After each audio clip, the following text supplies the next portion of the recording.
Salut à tous et bienvenue. Aujourd'hui, on va s'intéresser à un outil agricole hyper puissant, mais qu'on ne voit pas toujours, une machine qui bosse sous la surface pour en quelque sorte redonner vie aux fondations même de nos cultures. On parle bien sûr du décompacteur. Allez, on plonge voir ça de plus près. Alors voilà notre feuille de route pour aujourd'hui. On va commencer par cerner le problème. Ensuite, on découvrira l'outil, comment il fonctionne, ses différentes pièces, et on terminera par son impact qui est juste essentiel pour l'agriculture. On attaque la première partie, le problème du compactage. C'est une sorte de barrière invisible, oui, mais qui est bien réelle et qui freine le bon développement des plantes. Quand on regarde un champ, on voit les cultures qui poussent, tout semble aller bien. Mais qu'est-ce qui se passe vraiment là, juste en dessous? À quels défis invisibles les agriculteurs doivent-ils faire face? Eh bien voilà l'ennemi invisible dont on parle, le compactage du sol. Pour faire simple, imaginez que la terre se transforme en une véritable semelle de béton. L'eau ne peut plus s'infiltrer, l'air ne circule plus, et les racines des plantes, elles galèrent pour se frayer un chemin. Et ça arrive très souvent après une récolte, sur un sol humide, quand le poids des grosses machines vient littéralement écraser la terre. On passe à la deuxième partie, la présentation du décompacteur. Parce que, évidemment, face à ce problème, il faut l'outil qui va bien. Et voilà la solution, le décompacteur. Son rôle est à la fois simple et absolument crucial. Il va travailler le sol en profondeur pour fissurer ces couches qui sont devenues dures comme de la pierre. Et le point le plus important, c'est qu'il fait ça sans retourner la terre. Ça permet de préserver toute la structure et la vie du sol qui se trouve en surface.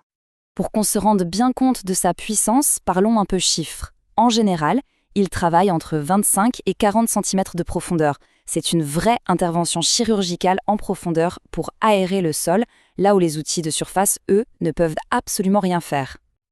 Mais attention, petite précision importante, il ne faut pas le confondre avec son grand frère, la sous-soleuse. En fait, la différence est assez simple à voir, c'est la hauteur sous le châssis.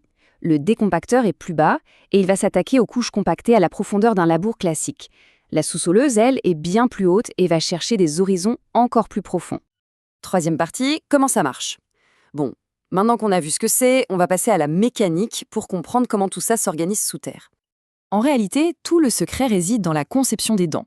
D'un côté, on a les dents droites. On peut les voir comme des scalpels. Elles pénètrent le sol très efficacement sans trop chambouler la surface. De l'autre, on a les dents obliques ou courbées. Là, l'action est plus agressive. Elles vont fendre le sol, mais aussi le soulever un tout petit peu, ce qui provoque une fracturation bien plus large de la couche compactée. On enchaîne avec la quatrième partie, les composants clés et leurs variantes. Allez, on va décortiquer la machine pour comprendre comment elle est faite. L'élément de base, la colonne vertébrale de chaque dent, c'est l'étançon. C'est cette grosse pièce verticale, extrêmement robuste, qui est conçue pour résister à des pressions énormes quand elle traverse le sol. Et tout au bout de cet étançon, on trouve la pièce maîtresse, celle qui fait vraiment le boulot, le soc. C'est la pointe de la lance, la partie qui rentre directement en contact avec la terre. Il est fabriqué dans des matériaux hyper résistants à l'usure et c'est vraiment lui qui effectue tout le travail de fracturation. Bien sûr, le soc n'est pas une pièce unique. Il en existe plusieurs formes pour obtenir des effets différents. On a la pointe standard pour un travail classique, il y a la version avec des ailettes qui permettent d'élargir la zone de fissuration, ou encore le soc en forme de pas de doigt qui lui va travailler plus largement juste sous la surface du sol. Et puis, certains modèles vont encore plus loin avec des dents vibrantes. Alors là, le principe est juste génial. On utilise la prise de force du tracteur pour animer les dents d'un mouvement de vibration. Et cette vibration, elle augmente de façon spectaculaire la capacité de la machine à faire éclater le sol. Et le bonus, c'est que ça peut même demander moins de puissance de traction au tracteur. Et enfin, tout à l'arrière, on trouve très souvent un rouleau. Son rôle est double et il est super important. D'abord, il sert de jauge pour contrôler très précisément la profondeur de travail et pour stabiliser l'ensemble de l'outil. Mais il a aussi une fonction de finition. Il va casser les mottes en surface et retasser un peu la terre pour préparer un lit de semences parfait. Cinquième et dernière partie, l'impact du décompacteur. Après avoir vu le comment, on va s'intéresser au pourquoi. Qu'est-ce que ça change concrètement?